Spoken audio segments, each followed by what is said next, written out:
मंदिरों में लंबे समय से गैर हिंदुओं की एंट्री पर पाबंदी लगाने की मांग की जा रही है, लेकिन अब इस पर सॉलिड एक्शन की तैयारी है, क्योंकि उत्तराखंड के चार धाम की तरफ से भेजे गए प्रस्ताव को धामी सरकार लागू करने के लिए गंभीरता से विचार कर रही है। लेकिन प्रस्ताव आते ही विवाद शुरू हो गया है कि सरकार लोगों के बीच नफरत फैला रही है, जबकि मौलाना ऐसे नियमों को मुस्लिमों के खिलाफ साजिश बता रहे हैं। रिपोर्ट देखिए।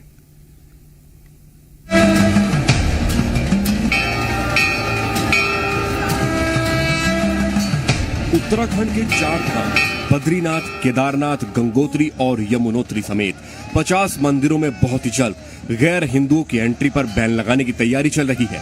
उत्तराखंड के चार धाम की समिति की तरफ से धामी सरकार को प्रस्ताव भेजा गया है, जिस पर सरकार में सहमति बन गई है। प्रतिबंध सिख, जैन और बौद्ध धर्म के अनुयायियों पर लागू नहीं होगा। चार धाम के अलावा मंदिर समितियों के अधीन आने वाले 46 अन्य मंदिरों के लिए भी इसी तरह के प्रस्ताव तैयार किए गए हैं। प्रस्ताव को जल्द लागू करने की प्रक्रिया शुरू की जाएगी। आजकल आप देख रहे हैं तलवारें बट रही हैं, फरसे बट रहे हैं, हिंदुओं को मुसलमानों के खिलाफ तैयार किया जा रहा है। तो हो सकता है उनकी कोई प्लानिंग हो कि भाई हम यहाँ इस तरह का कोई प्रशिक्षण शुरू करेंगे जो लोगों की नजर में न आए। अभी हिंदुओं को ही पूछने लगे तुम हिंदू नहीं हो, वो कैसे साबित करेगा कि हिंदू हूं मैं?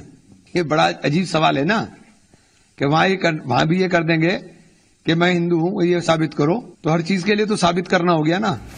यानी अगर पाबंदी की शर्तों के हिसाब से देखें तो सिर्फ हिंदू, सिख, जैन, बौद्ध को पाबंदी में छूट है, जबकि सिर्फ ईसाई, मुस्लिम हैं जिनकी एंट्री बैन की गई है। बाकी लोग मंदिरों में जा सकेंगे। प्रस्ताव भेजने वाले के हिसाब से गैर हिंदू वो लोग हैं जिनकी सनातन धर्म में आस्था नहीं है, जो लोग सनातन परंपरा में विश्वास रखते हैं।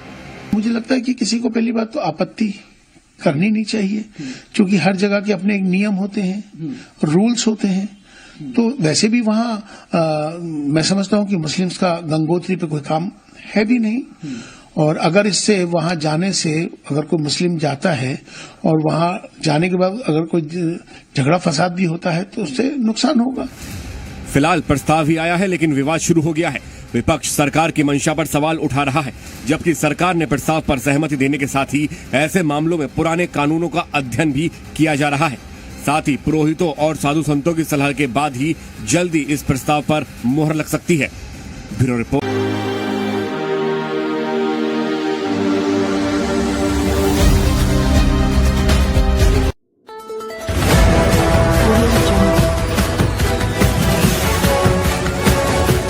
MP लाइव टीवी आपको रखे अपडेट, सच जो हम आपको बताएंगे। ऐसी ही तमाम खबरों से अपडेट रहने के लिए MP live TV news channel को सब्सक्राइब करना ना भूले।